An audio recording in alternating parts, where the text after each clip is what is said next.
This is continuous coverage. Continuous coverage.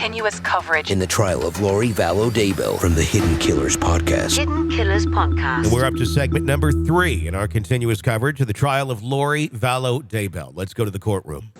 All right, we're back on the record on KCR 22-21-1624, State of Idaho versus Lori Noreen Vallow.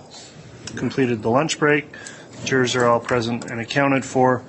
Detective Kaya Kamanu is on the stand still. I'll remind the witness you're under oath. And the state is continuing its direct examination, I believe, at this time.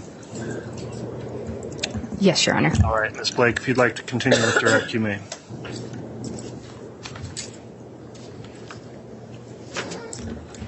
Thank you, Your Honor.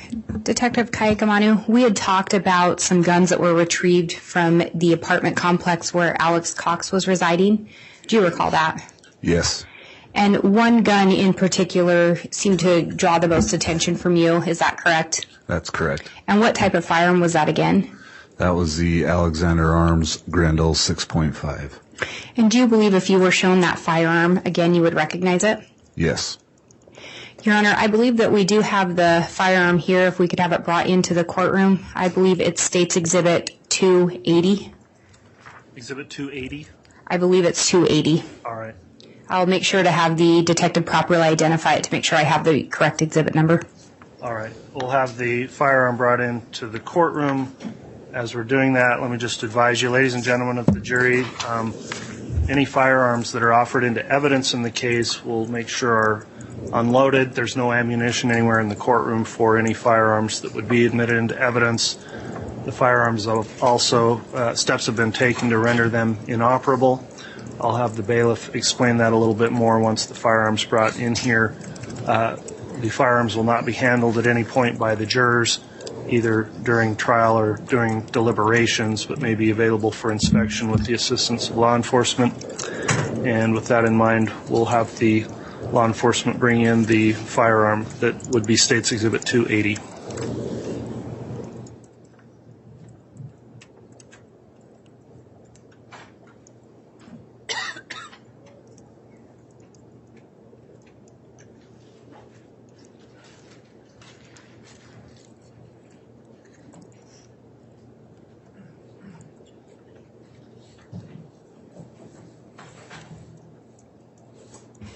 And Your Honor, I believe there may be 2 more items with that, and I can get those exhibit numbers. Okay.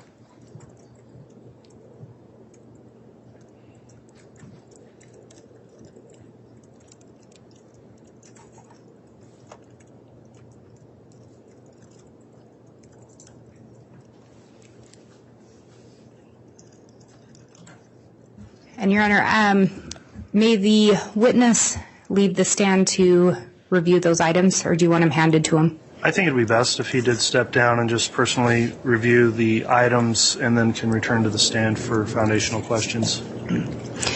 So, Detective, if you'd like to step down, you can go ahead and observe the items there on the table. And there are 3 items there. I believe the other 2 are going to be State's Exhibits 278 and 279, but I will have the detective identify those first, what they are. All right. So the gun itself is 280, is that correct? Is that in fact the AR-15? This is the Grendel 6.5. And I can have him say that into the mic if the court would like, but yes, so that would be Exhibit 280. Okay.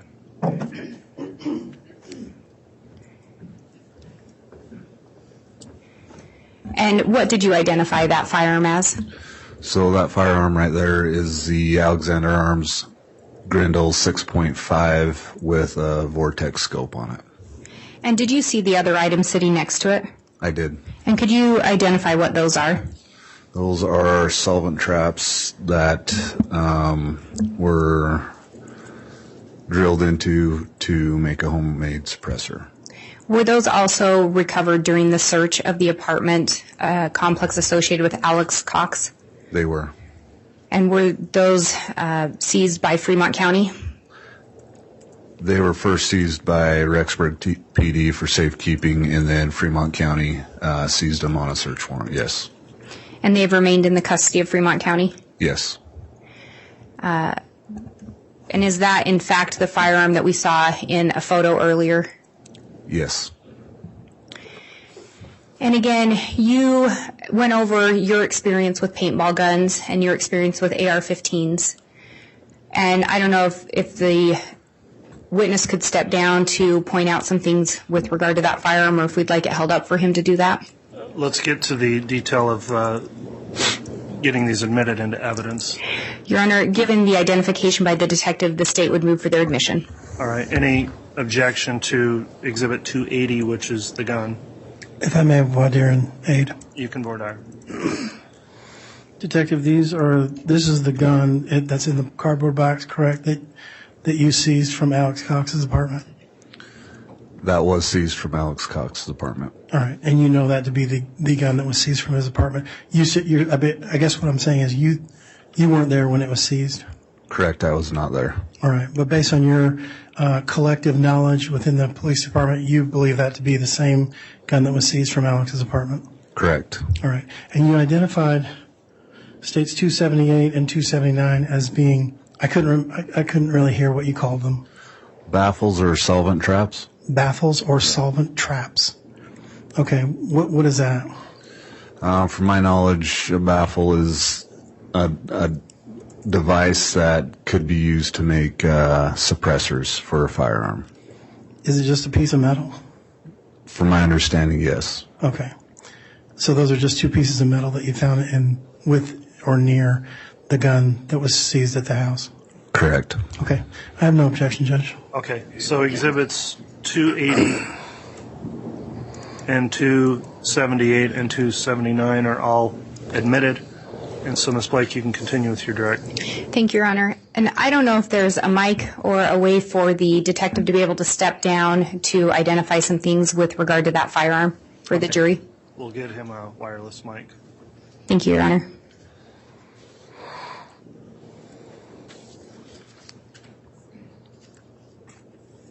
And while we're waiting for that, you talked about those pieces of metal. Would those also be referred to as silencers?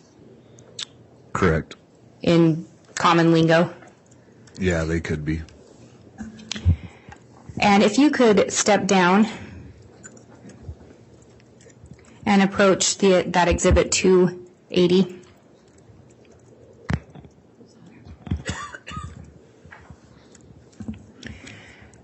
And you had described earlier your experience with paintball guns and the AR-15s, correct? Correct. When you're looking at that, you talked about a hopper on a paintball gun and something on an AR that could look similar. Does this AR, in fact, have what you were referring to? Yes, this Grindle has a scope on it, a vortex scope, which is a very large scope that could be construed as a hopper. And in your experience on the paintball guns you've used, is that where the hopper is located on a paintball gun? The hopper on a paintball gun can sometimes come off of the side of the gun and come right up to on top of the rail. And in your experience, some of the paintball guns you've used, can they be approximately the same size as that firearm? Yes. And, Your Honor, I would ask permission for the detective or someone to hold that up to display it for the jurors and then have those that scope pointed out again to make sure that they can observe it. All right. I'd ask Deputy Vallow if you would assist in that, please.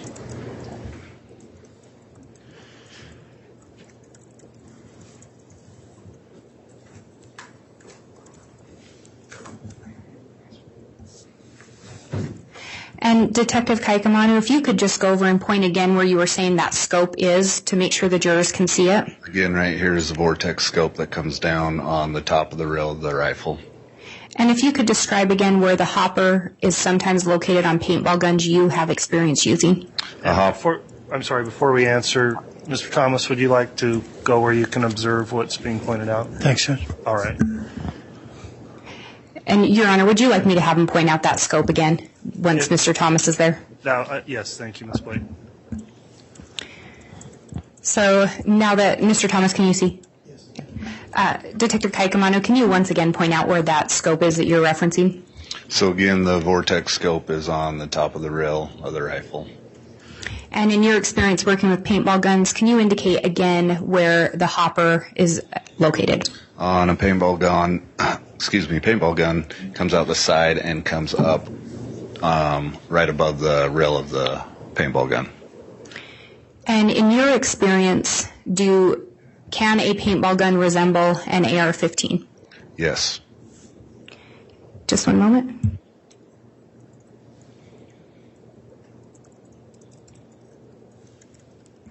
And I don't have any additional questions at this time, Your Honor. Okay, thank you, Ms. Blake. Go ahead and just have the exhibit set down on the table there. Thank you, Mr. Bailiff.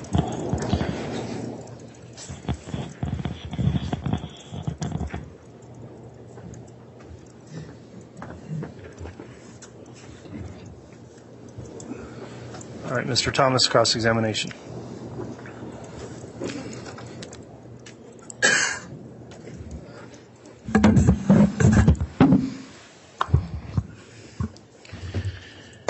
Detective, how are you doing today? Good. How are you? Good, good.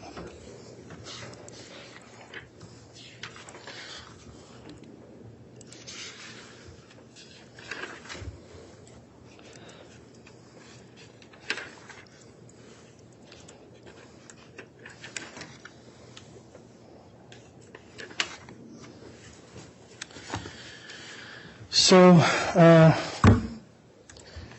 you indicate that you've worked for Fremont County for a number of years. How many years was that? 18. 18. And how long as a detective? 7.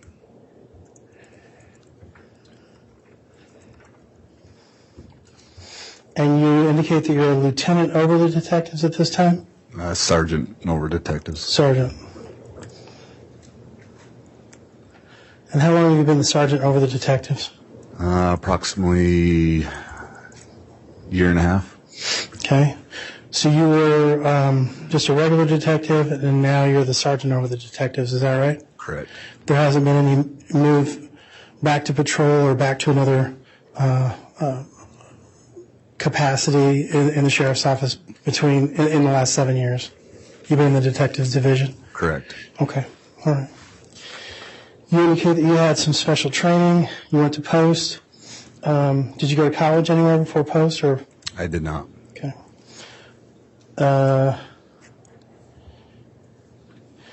So the first thing that Ms. Blake had you talk about was the October 19th incident where Ms. Daybell had passed away. On that particular day, you said that you were on call. You were the on-call detective. Is that right? Correct. Okay. So, and how many detectives do you have in your division? At that time, we had myself and one other detective.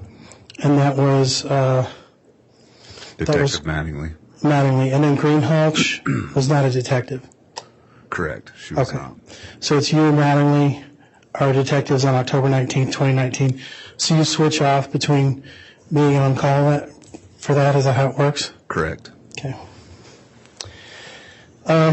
And so you're on call that night. You get a call from Greenhalgh, but you don't answer it because you're asleep or something else is going on. Is that right? Correct. All right. And so she talks to Detective Mattingly, but you still go out to the scene later that morning? Negative. I didn't go out to the scene. Oh, okay. So Greenhalgh was at the scene, Mattingly was at the scene, and then there were 2 coroners at the scene? There was 2 coroners at the scene, Deputy Greenhalgh, and I do not believe Detective Mattingly went to the scene. Oh, he didn't go to the scene either? Not to my knowledge, no. Okay. But you somehow got in touch with Greenhalgh or Mattingly and talked about whether or not there needed to be further investigation, is that right? Correct. You were asking about suspicious circumstances? Correct. And there was nothing out of the ordinary about the death at that time? Not that I was informed of. Okay. And who else did you talk to besides Greenhalgh? Did you talk to Mattingly? That same day? Yeah. I did not. Okay. So you only talked to Greenhalgh? Correct. Did you talk to either of the coroners? I did not. Okay. So based on that, were you the one that made the call that there wasn't going to be any follow-up investigation on that? I was not. Who was the one who made that call? I believe it was Detective Mattingly and the coroners. Okay. So Mattingly didn't go out to the scene. So were you the sergeant over? Were you in charge, the head guy at that time, or no? At the time, I was not a sergeant, no. Okay. Who was the sergeant over you guys? We didn't have a sergeant at the time. It was Lieutenant Powell that was over the detective division. Okay. And did either of you go to Lieutenant Powell and chat with him about this at all?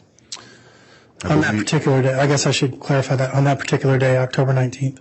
I believe Detective Mattingly spoke with Lieutenant Powell. I am not aware of what was said in that conversation. Okay, all right. But then you indicate that a couple weeks later, you got involved with, or the Fremont County Sheriff's Office got involved with Tammy's death, right? Correct. And you got involved in March of 2020. Yeah, around that time. Okay. Yes.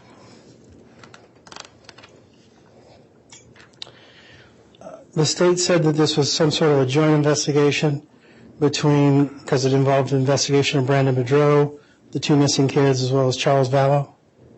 Is that right? Correct. And when you say joint investigation, what is your understanding of what a joint investigation is? My understanding of a joint investigation is criminal activity that's happened over several jurisdictions and states, and that's when we get involved if something happened in our jurisdiction. And I probably phrased it poorly. Let me just ask you this: when I say joint investigation, and you say, yeah, we were involved in a joint investigation, what kind of sharing of information goes on? I mean, are you fully involved? Are you not very involved? How does that work? At the time when Fremont County got involved, we were asked to locate a Jeep out of Texas, or the plate out of Texas. That Jeep belonged to Tylee, Bryan, and she had gone missing. That is, I believe, when Lieutenant Powell got that call. And that's how we got involved. Okay. And how about when you got involved? When I got involved, it was already underway with the attempted shooting of Brandon Murdaugh, the homicide on Charles Vallow, Tylee and JJ missing, and then the suspicious death into Tammy Daybell. Okay. And so you were part of that joint investigation starting in March of 2020, correct? Correct. All right. So were you in the know about the investigation of the Brandon Murdaugh shooting? I was aware of it, yes. Okay. And are you aware if they were able to find any shell casings or any bullets or anything like that? I don't believe they did, but I can't say yes or no on that. Okay. And that's kind of where I was going with the joint investigation. How much did you know about what other jurisdictions knew? So that's kind of where I'm going with my questions for you.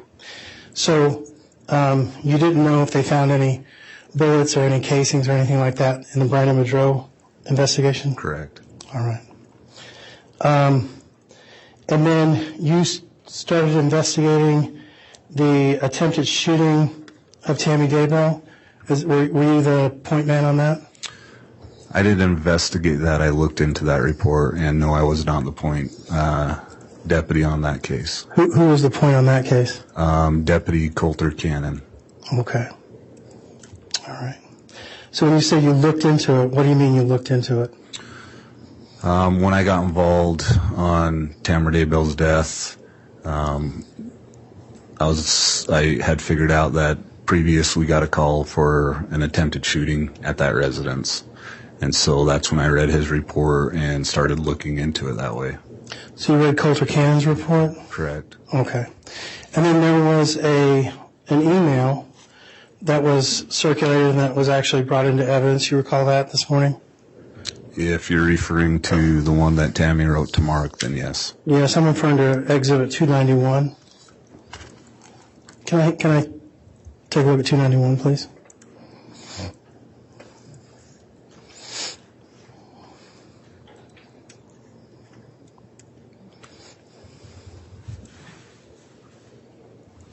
Thank you. Your Honor, can I publish parts of 291? Yes. Okay, thanks.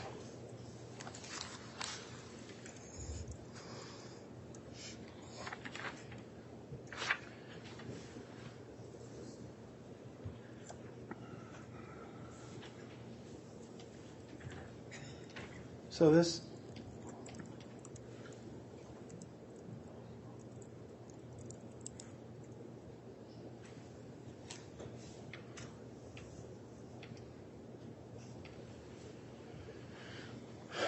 So this is the first page of 291.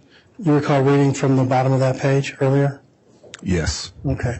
And you basically just referenced who it was to and who it was from, right? Correct. But you reviewed the entire email, right? Correct. All right. But the email is 3 pages long, is that right? I would have to look at it again. Okay.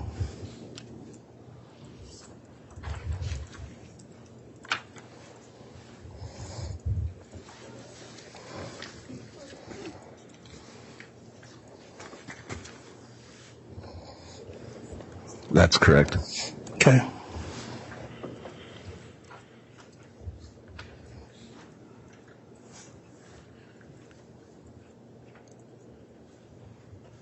So this first page really doesn't have anything to do with what we're talking about or what we're here for today, correct? Correct. All right. What does it have to do with, if you even recall? She had emailed several people. This one looks like it's emailed to Shirley Newman.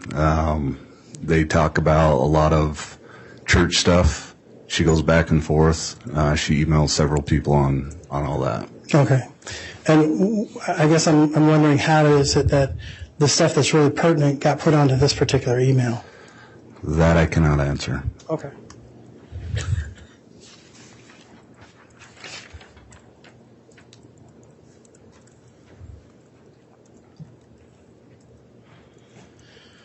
So now I'm flipping to page 2, and what is that email? What is that portion of the email about?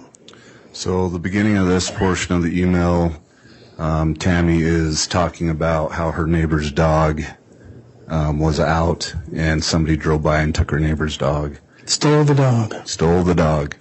And Mrs. Price got in her vehicle, chased the person who stole her dog down, and confronted her, got her dog back, and then went into labor. And that portion of the email about stealing the dog actually becomes pertinent to this investigation, doesn't it? I wouldn't say pertinent. Okay. What would you call it? I would just say it was part of an email that she wrote to Mark on what was happening on the events of that day. Okay. Let's turn to the last page of this email.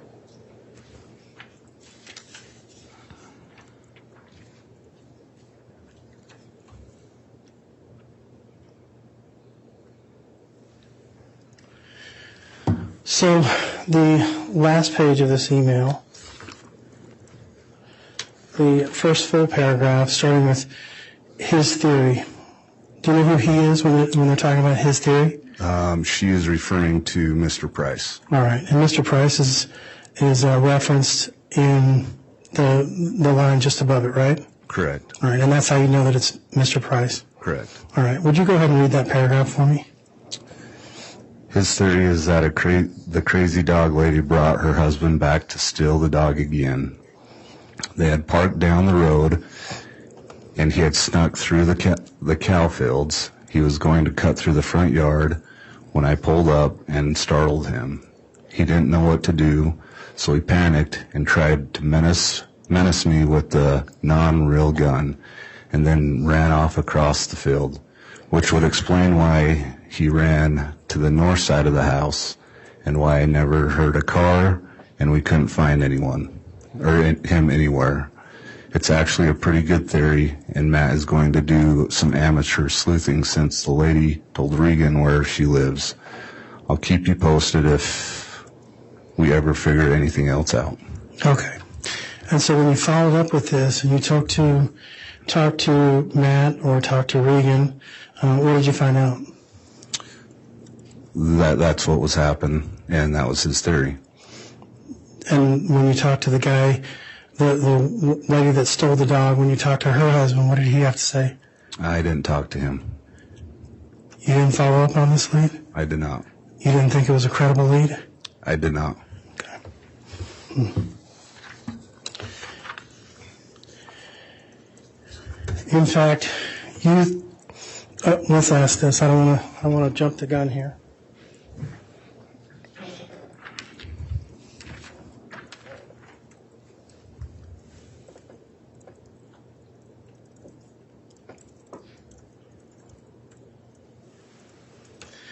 So I'm turning back to page 2, and let's read the first full paragraph from the bottom. It starts, "I think I was a bit in shock." Can you read that for me? What paragraph? Just above. It starts out with, "I think I was a bit in shock." I think I was a bit in shock because I said, "What do you think you were doing?" Then I noticed the rifle was actually a paintball gun. It had a hopper on it. The guy started pulling the trigger, and I could just hear the clicking and whooshing sound of an empty paintball gun. He stayed standing by the back of the car, just pulling the trigger while pointing the gun at me. For some reason, I just kept asking him what he thought he was doing. At that point, I was actually more annoyed than scared because he was standing between me and the door. And he didn't step towards me or even say anything.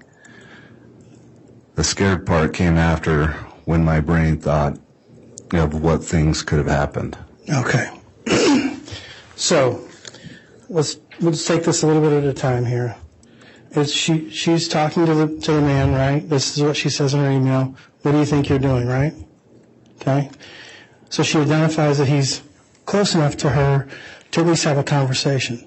Did you follow up with how far she was from this person? Again, I didn't do the investigation at this point when this call came out, so no, I did not. Okay. But you said you followed up on stuff. Correct. This isn't one of the things you followed up on? I did not have a chance to talk to Tamara Daybell by the time I got this case. Okay. And it says the guy started pulling the trigger, and I could just hear clicking and whooshing sound of an empty paintball gun, right? Correct. All right. So when you fire an AR-15, or I'm not sure if this is an AR-15. Is this an AR-15? This is an Alexander Grendel 6.5. Right. And for the normal person like me who doesn't have assault rifles, is this considered an assault rifle? It's on an assault rifle platform, yes. Okay, so it's an AR, just not an AR-15. It would be an AR Grendel 6? Correct, 6.5. Okay, 6.5, sorry. Okay, so when firing, have you ever fired one of these? Not Grendel 6.5, no, I have not. Okay. So you don't know what they sound like when they're fired? I do not. Okay. Do you have experience with other assault rifles, though, correct? Correct. Some that are similar to this? Correct. Okay. Do they make a whooshing sound when they're fired? If you were to have a suppressor on it, and depending on what size of bullet, it wouldn't make a whooshing sound, but it'd be very quiet. Okay. So when you say what type of bullet, you would have to actually have a subsonic type of bullet, right? Correct. Something that is a specialized bullet specifically for guns that you put suppressors on, correct?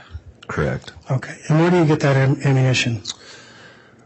I'm not sure if you can buy it. Usually people make it. Okay. Reload. Okay. And did you find any reloading equipment or any of this type of subsonic things that are subsonic type ammunition in Alex Cox's apartment? In Alex Cox's belonging, there were some reloading equipment, not a full setup, but there were some. Okay. You didn't find any subsonic bullets or subsonic casings? I did not. Okay.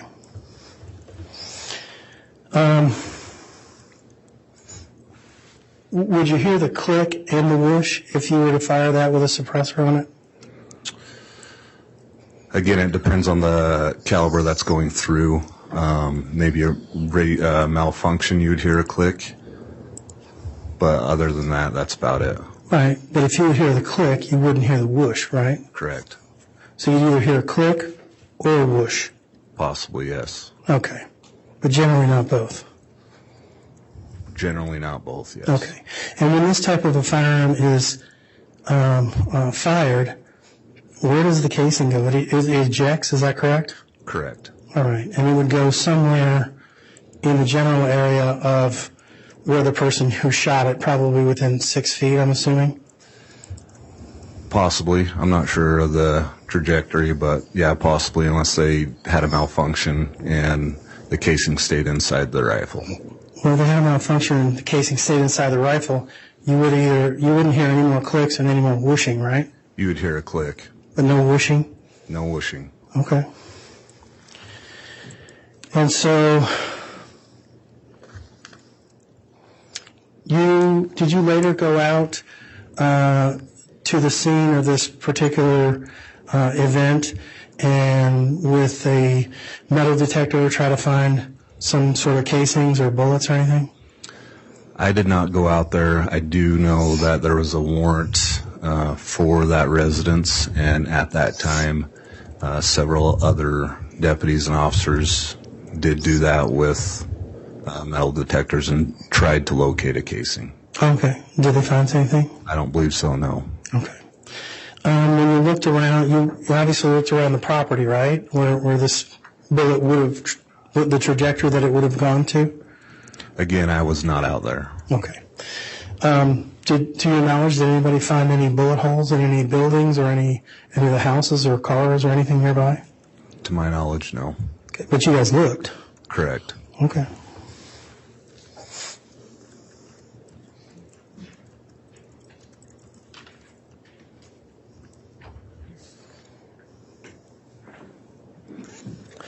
All right, so let's read, starting with this last paragraph on that page. It's 3 lines long, and then we'll read the remainder of that paragraph on the next page. Can you go ahead and do that for me?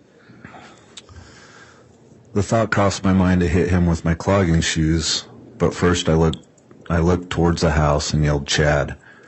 The guy ran off around the north side of the house. I ran in the house and got Dad and Garth.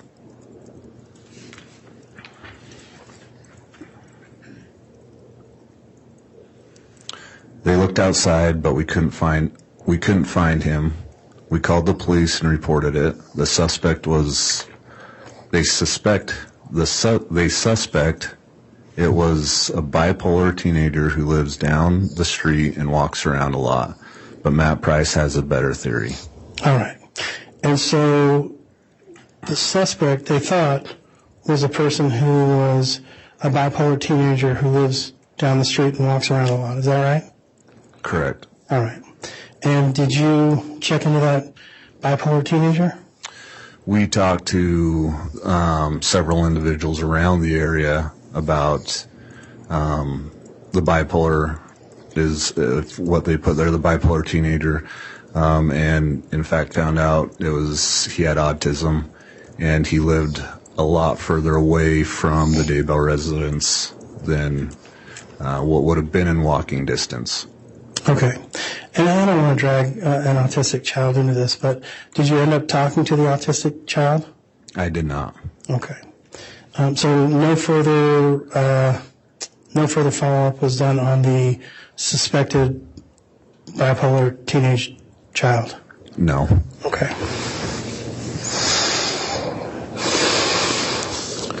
So of all the people mentioned in here that it could be, you really didn't follow up talking to any of those people that were mentioned in here? We talked to Matt and Regan Price. Right, but they weren't suspected of shooting Tammy, right? No, that was Matt's theory. Okay. But the people that were suspected, the theories or the people that were suspected of doing this, you didn't talk to any of them? Correct. Okay.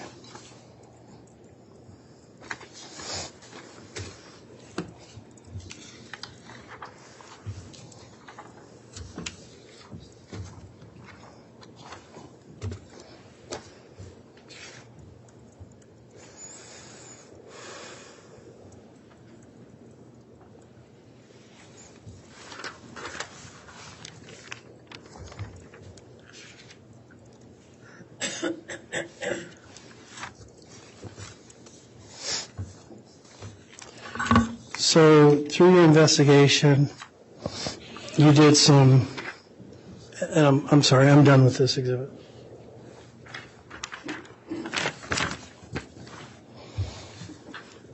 Thank you. I would like to now see 107B.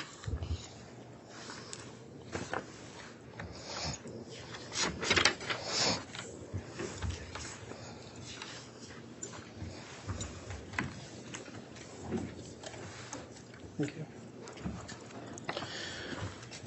So, we've already established that there is a gun that you found in Alex Cox's possession, correct? Rexburg PD found that, yes. I'm sorry. When I say you, I guess I mean collectively the joint investigation. Correct. Okay. So I'd like to turn to this second page.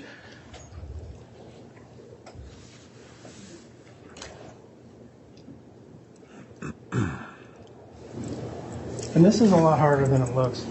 Getting this thing stabilized. I was, all right. So we've established that you found, or somebody found, a Grendel 6.5. Does anybody know when that gun was purchased? I don't have that in the investigation. I believe our guys have looked into that and do know. So somebody knows, but you don't? Correct. Okay. Do you know who might know? I believe Detective Consitus or FBI Agent Douglas. Okay. And they ran the serial number off of the gun? That I am not sure. Okay. Is that I'm just asking because I don't know. Is that how you would generally do it, is run the serial number? Usually when we collect guns, yes, we run all the serial numbers. I do not know if they did. Okay. And that's generally to see if they're stolen or something like that? Correct.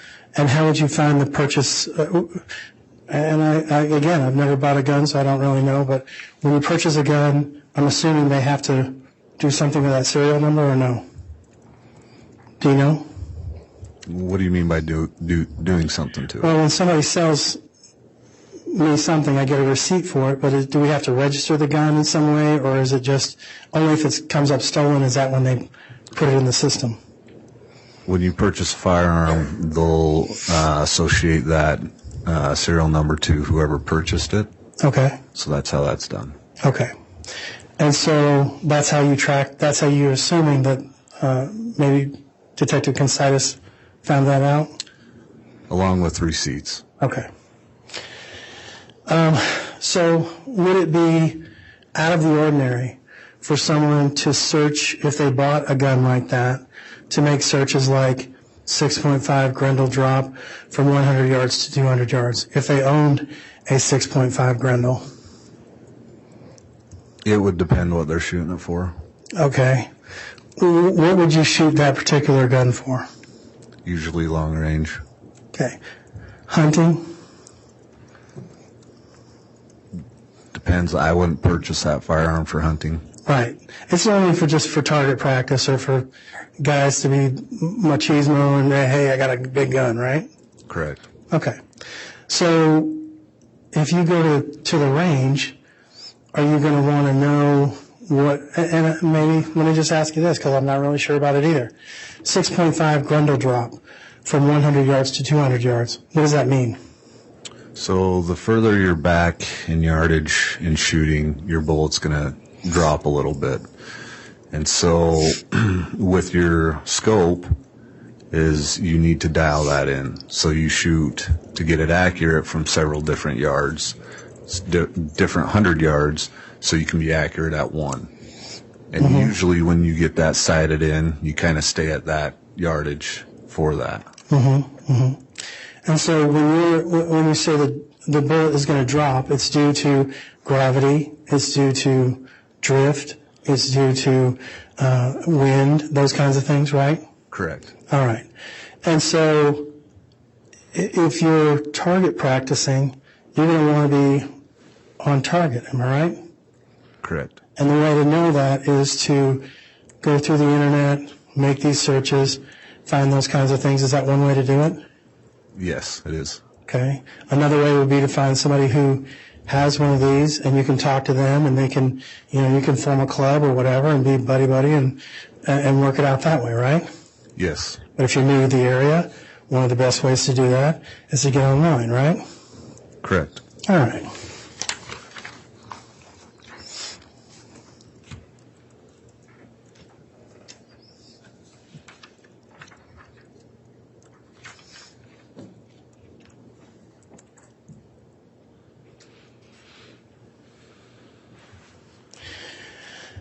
And these Google searches that were done on October the 10th, the reason that you did a summary is because what the state reported or what they told the court was because there was voluminous information, and it's to kind of square down and pack down what your pertinent ones were, right? That's not why I looked these specific dates over, no. Okay, but what you found on these specific dates, these are not the only searches that were done on those particular dates. Correct. All right. There were some searches that you didn't put on here.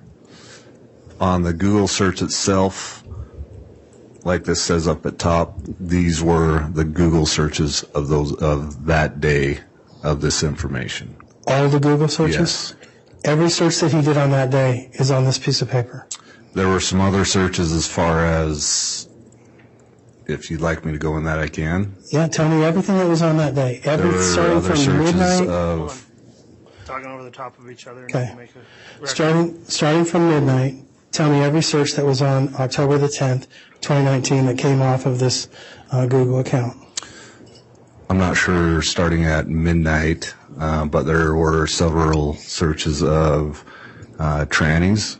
There were several searches of pornography that I didn't think was pertinent to this slide to bring in today. Okay. So what you're saying is there are a lot of other things that were on this Google search that was done throughout the day rather than these particular searches that you made. Correct. Okay. So I guess what I'm saying is we're not trying to mislead the jury to say, hey, this guy is a gun nut and he's looking at this specific things all day long. This is all he's doing. There's a lot of other things he was doing. Correct. All right.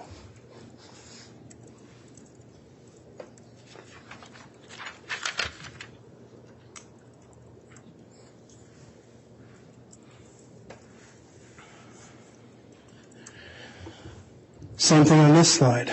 October the 12th, 2019. These are not the only searches that were done on October the 12th, 2019, correct? Correct. There were a lot of other searches. Similar to what I just mentioned. All right. There's a lot of other things going on, right? Correct. All right.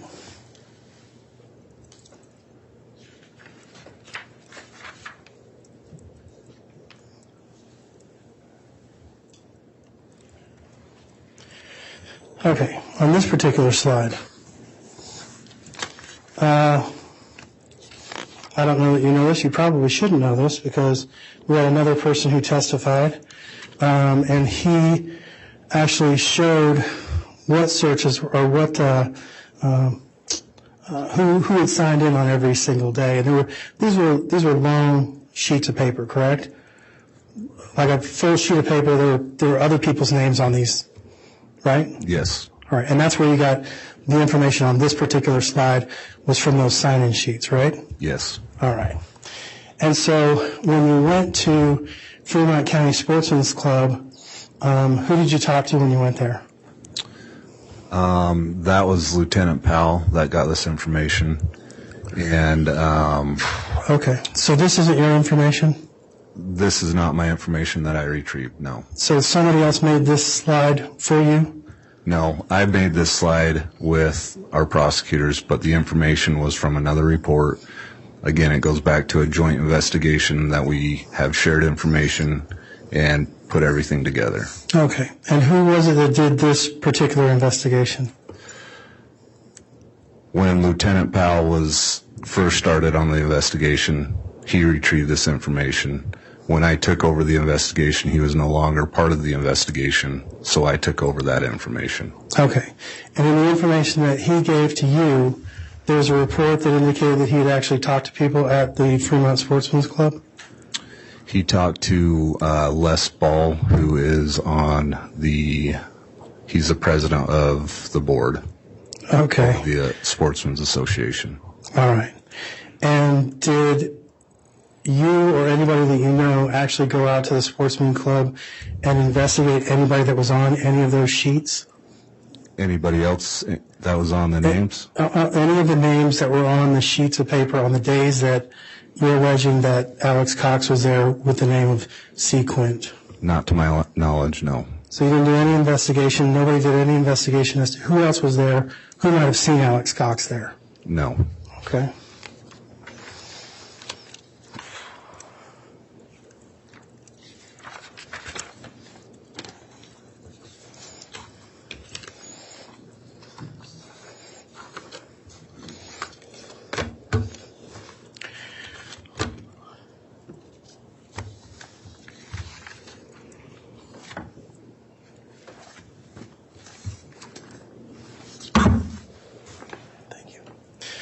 So based on the totality of what we were looking at,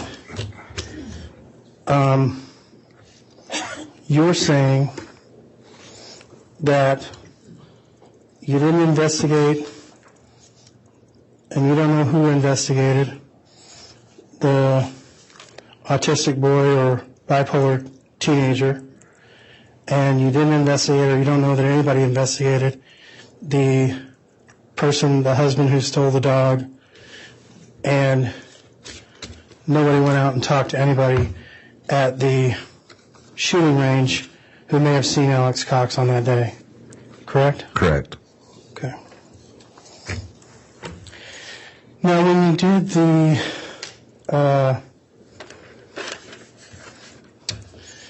the investigation with regards to the geofence, you did a geofence warrant for two different locations, 202 North, 1900 East, and that's Chad's house, correct? Correct.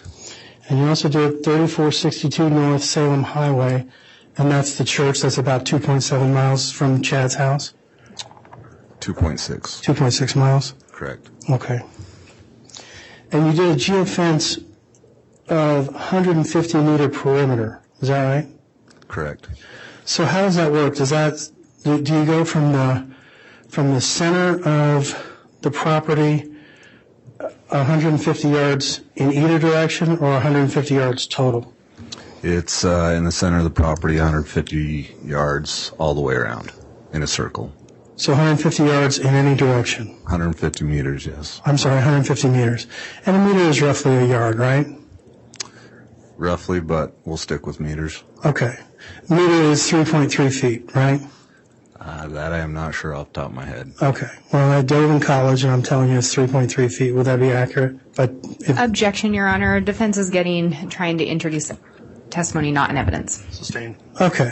All right. So we'll say meters, okay, for whatever it's worth. 150 meters. Do you know how far 150 meters is if you were standing at one end of a football field? I do not. Okay. You have no idea? No idea. Not even a clue? I just said no. Okay. All right.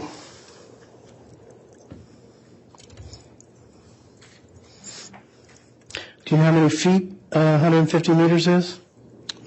I do not. Didn't bother to check to see how far it was? Objection, Your Honor. Relevance. I think the detective already testified to the distance within the warrant. It's asked and answered.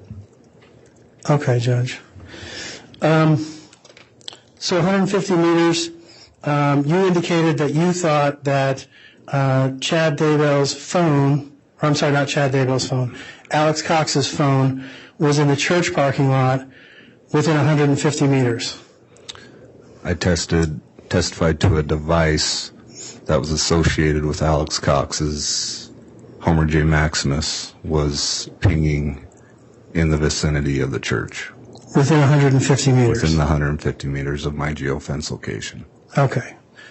And did you get anything more specific than somewhere within 150 meters? I guess I don't understand that question. Okay. you have a geofence location, which is a large circle, right? Correct. I'm just going to guess. And then you have a pinpoint in the middle of that circle, which would be the dot where everything is focused on, right? Correct. Okay. So is there anything within that larger circle, can you pinpoint in any particular direction or any particular area where this Homer J. Maximus phone was located, or was it the only information you got was it was somewhere within the 150-meter range? It was showing Wi-Fi hits off the backside of the church. Okay. Okay, and that's what you got, was the Wi-Fi hits? Correct. And the Wi-Fi hits came from somebody else's house? Correct. Okay.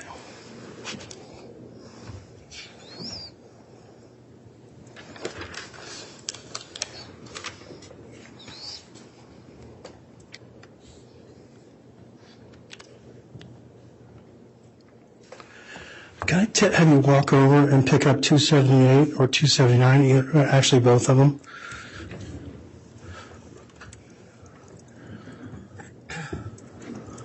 And Your Honor, I don't know if he's going to have him walk back to the stand or if we need the handheld mic again. Well, 278 and 279 can just be delivered to him on the stand. That's fine, Judge. Okay, you can return to your seat. Thanks. And I apologize for the interruption. Just wanted to clarify that. That's fine, Ms. Blake. Thank you.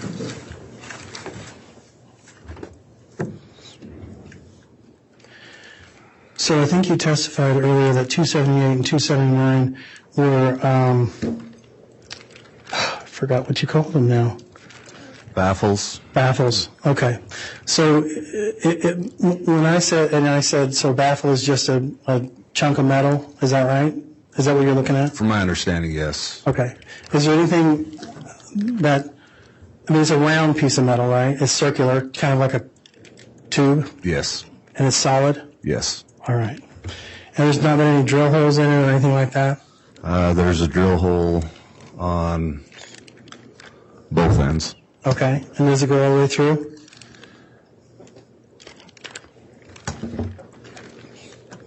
No. Okay. So it couldn't be used as a suppressor. It would actually blow the gun up, right? Correct. Okay. All right. Nothing further. All right, let's have the exhibits returned to the table there, please.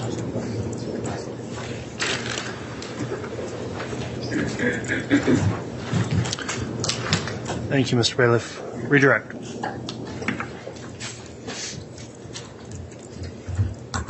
Thank you, Your Honor.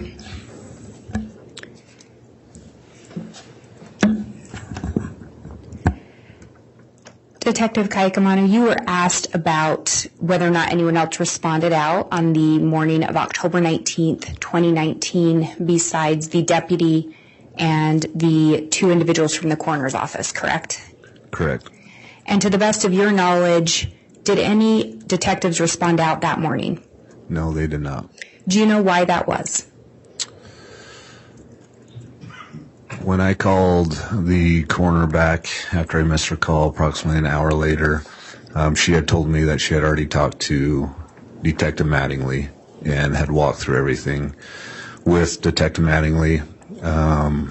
After that conversation, I also asked Deputy Greenhalgh, again, if anything was out of the ordinary, any forced entry, anything sticking out to her. I was not made aware of anything. I also asked her if the coroner saw anything that was different or out of the ordinary. She told me no.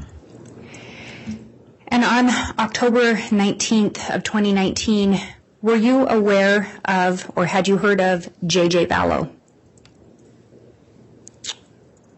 Of October 19th?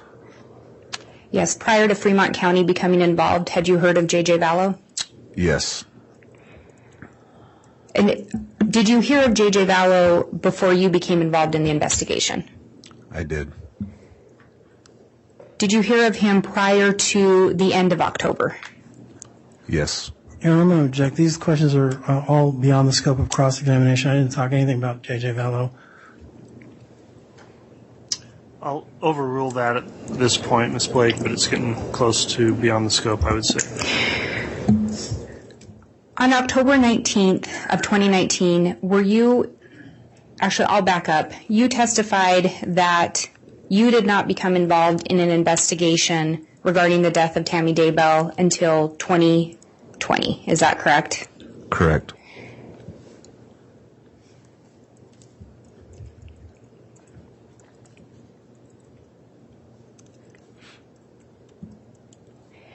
And I think you also testified in response to Cross that when Fremont became involved, they were assisting or looking for a Jeep. Correct.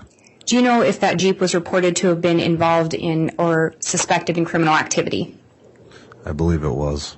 And do you know where that criminal activity would have occurred? In Gilbert, Arizona. Was Fremont County and do you know when that request was made, or approximately when?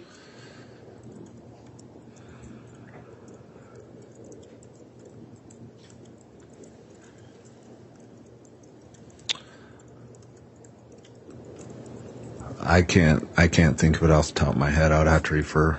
I think you testified previously Fremont County did not become involved in a joint investigation until the end of October of 2019? Correct. And that was after the death of Tamara Daybell?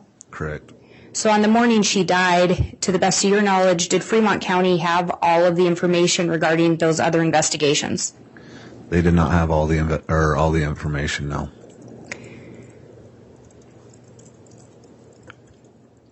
You were asked about why there was some other information on that email that you were looking at? Yes. And at the bottom of that first page, you'd read off the sender, the person it was sent to, and a date. Is that correct? Correct. And then the body of that actual email started on the next page. Is that correct? Correct. So with the phone extraction, would there have been remnants of a prior email? Yes. And that's what was contained on the first page? Yes. And you were asked a lot about the contents of that email, specifically mention of a bipolar teen. Correct. Did that seem plausible to you? No. What about a dog thief or her husband? Did that seem like a plausible suspect? No.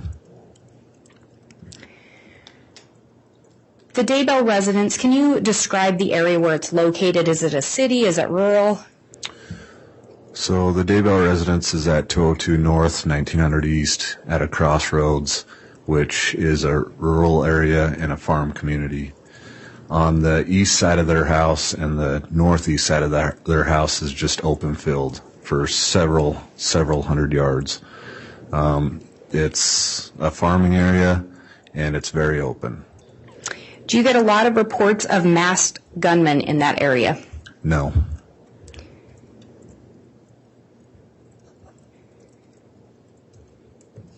Do you know, I believe in that email from Tammy, she referenced that this had happened at night, this attempted shooting? Correct. Where this house is located, are there street lights or city lights? No, at the time of the attempted shooting on Tamara Daybell, there was a blinking yellow light, but that would have been the only light around the area. And you'd talked earlier about some location data in relation to a device associated with Alex Cox. Was that device in the area of the Daybell residence earlier that day on October 9th of 2019?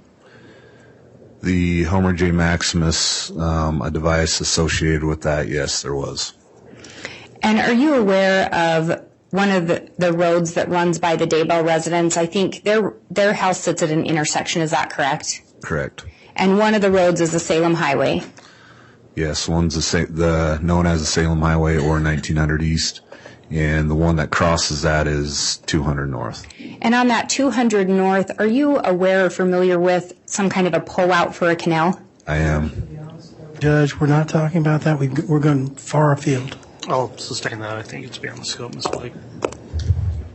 Your Honor, the detective was asked a lot about why he didn't follow up on certain leads. I think this goes directly to that. So I think it is within the bounds of the cross. Of the direct you did, it's beyond the scope, and with the cross as well, so I will sustain the objection, Ms. Blake.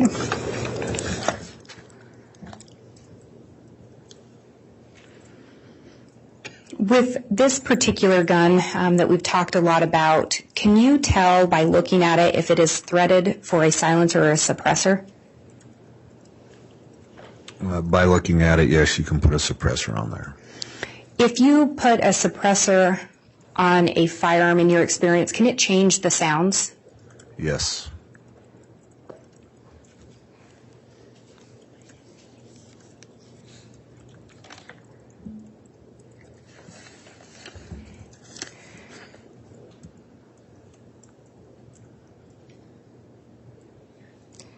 When you conduct an investigation, do you go where the evidence leads you? Yes. Is that what you did in this case? Yes. And is that in fact why you were looking at searches associated with Homer J. Maximus? Yes. And is that in fact why you looked at shooting range logs, specifically looking for anyone or an identifier associated with Alex Cox? Yes. You were asked by defense if you had a chance to talk to Tammy about the paintball gun incident. You responded you did not. Correct. Is that because she was killed 9 to 10 days later? That is correct. I have no further questions. All right, thank you, Ms. Blake.